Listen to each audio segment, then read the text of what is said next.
So Theme Park is our new map based on the shores of Hong Kong.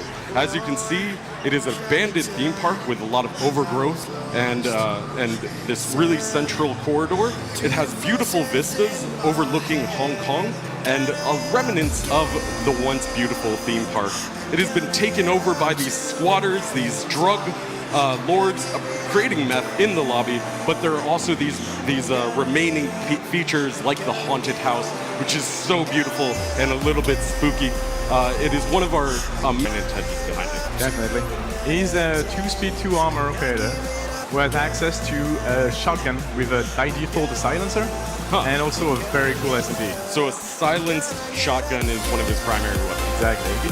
And also a shield that can toss it around, and you will acquire a new one every 35 seconds. 5 seconds. Who's tracked at cloak, as you can see, as soon as they deploy, they become cloak and you can barely see them. Located by Op 4. So I just want to be clear here, one of these mines trimmed. Well, the thing is, you can see in your UI this white symbol that shows where your mine are deployed. When you step on the mine, you will have this feedback visually that will tell you that you've been poisoned. It means that you can't run anymore. It will take some damage right away, and then it will take some damage through time. You can get rid of this trap. It's a little bit more complex than that. Why don't you run us through it? Well, she's also 2-speed, 2-armor. And in terms of primary weapons, she has access to the same shotgun, but without the silencer. And she also has access to a big LMG with like 80 bullets, so you can flash. What about her secondary gadgets? As for secondary gadgets, she has access to... The way to deploy those things is you can toss them into a room and it will release a lot of flashbangs, flashing the entire room. The area is really, really big.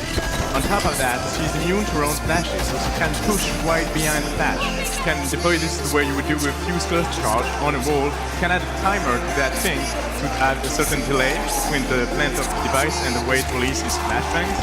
And then you can push from another way, or your teammate push from somewhere. You can plant this on floors as well to do the same thing. Toss it on the ground. This device will roll off the floor, follow walls, get underneath barricades or drone holes, and flash it. Well, in terms of design intention, we want to, for loadout, like we mentioned, she's a 3-speed, so for us, or roamer, definitely very fast operator. She has, as for primary weapon, she has access to also a shotgun, no silencer. She has access to a great SMG. But for secondary gadget, she has an impact grenade, very useful as a roamer to like break down hatches and come back to site or create. And just toss it on walls, ceiling, floors, and it will stick there. Like similarly, like what you see in the video, you can toss it and sticks. And if someone, an attacker, gets in range of that thing, it will detonate and affect them with echoes. You will be affected by this visual effect, but on top of that, your rotational speed will be lower, and the effect wears off.